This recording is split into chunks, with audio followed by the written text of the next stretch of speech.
Hey there, I was just taking a walk and thinking about the subject of spirituality because some people I'm subscribed to recently made videos about it, and the main debate was if spirituality is something intrinsically bad or dangerous. And I've been wanting to make a video on this myself for a while now, but it's just been a rough couple of days. Anyway, I might as well do it now since it's fresh in my head. I don't think that spirituality is dangerous on its own, even if it is the foundation of religion, and we've witnessed what organized religion did throughout history and it's still doing today. But the source of something bad doesn't necessarily have to be bad itself. I mean, people do bad things all the time in the name of the most different things, from love to money and patriotism. That doesn't make any of those things intrinsically bad. And I know you will hate me for saying this, but I think even religion can be harmless if the dogma that the religion is based on is harmless. I mean, look at Jainism. But the reality is that the dogma that most predominant religions are based on today is anything but harmless. And that's why I'm fighting against it, because it is harming people right now today. Anyway, back to spirituality. I have to say that until not many years ago, even as agnostic and later even as atheist, I was in fact very spiritual. Especially at a young age, I believed in everything. Witchcraft, ghosts, reincarnation, astrology, you name it, I believed in it. I remember one time when I was 13 or so that I was so upset about something, so I took an apple and concentrated all my bad thoughts on it, really focused. Then I took a knife, made an incision in it, put some salt on it and buried it into the ground. And I thought that all the reasons I was upset about were gone along with the apple into the ground. Seriously, this is how bad I was. Now, I am still attracted to mysticism. For instance, I love movies and books on ghosts and reincarnation, vampires, demons, all this kind of stuff. My all-time favorite horror movies still remain Rosemary's Baby and The Exorcist, great movies. But as far as me believing in any of that now, no, I don't believe in anything outside the natural world. And somebody just asked me in comments, what about positive and negative energies and karma and this kind of stuff? No. The funny thing is that just some days ago I was talking to someone who was telling me about talking to another person about me. And I was all like, no, don't talk to her about me, she'll send me all the bad vibes and jinx me and I don't even believe in that, but please stop it. And I do say those things sometimes and I joke about stuff, but I do that knowing that those are just unfounded feelings I have. And I decided a long time ago that I will never base my beliefs on feelings again. You believe there are positive or negative energies from other people or other places influencing us. You will have to ask yourself, why do you believe that? You will see that your belief is not based on something real. You just believe it because you like the idea of it, you like believing in it. Otherwise, the fact is that energy is matter. Since Einstein, we know that E equals mc squared. Energy is a physical quantity. You cannot use it to justify something metaphysical. Now, am I totally rejecting spirituality? That depends on what you mean by it. I would define the spirit or the soul as the totality of our thinking and feeling processes.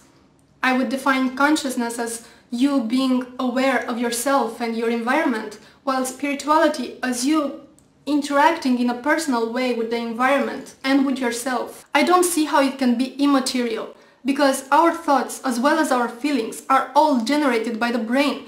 The cerebrum deals with the thinking, the limbic system deals with emotions, and our brain is material, is part of our physical body. Therefore, anything produced by it can't possibly be metaphysical. Lately I've been into meditation, and I know that some people would even call that spirituality. And for instance, last year I was at the mountains and it was snowing all the time, and like 10 minutes away from the place I was staying there was this big ass tree, and when I say big I mean it was huge. It had those enormous branches just leaning very close to the ground, and it was all covered in snow. It looked so magical, like it was from a Grimm Brothers fairy tale book, and I just liked it so much. I was so drawn to it. And I used to go there every morning and spend some time just looking at it and thinking about stuff. And I know that some people would call that a spiritual experience. But of course there was nothing supernatural in it. And I would rather call this kind of things human experiences. Because it is in our human nature to get attached and connected like this. Our kind has something unique that no other creature has been known to have, and that's imagination. Only found in Homo sapiens, in none of our ancestors or relatives. For instance, the Neanderthals, they were pretty damn smart. They were tool makers, they were building stuff, they were using animal skins to keep themselves warm. They even had language. But never a Neanderthal did a cave painting, only we did. By the way, before you go and assert something supernatural to that, the reasons we developed our imagination are very well explained by evolution, and if it's necessary I will get into that. I just don't want to go too far away from the subject of spirituality now. My point is that because of your imagination, you as a human being have an entire different world inside your head that doesn't coincide with the world around you. If you ever seen a horse and you ever seen a wine bottle, you can imagine a horse in a wine bottle, even if you never seen such thing, and even if such thing is impossible to exist. And every 4-year-old can do this mental exercise. Because of that, you have to pay attention to what you think and what you feel, and confront it with what you know and what can be tested. That's if you want your beliefs to be based on reality. And some people don't. Some people believe in things because they just like the idea of things. And I'm fine with that.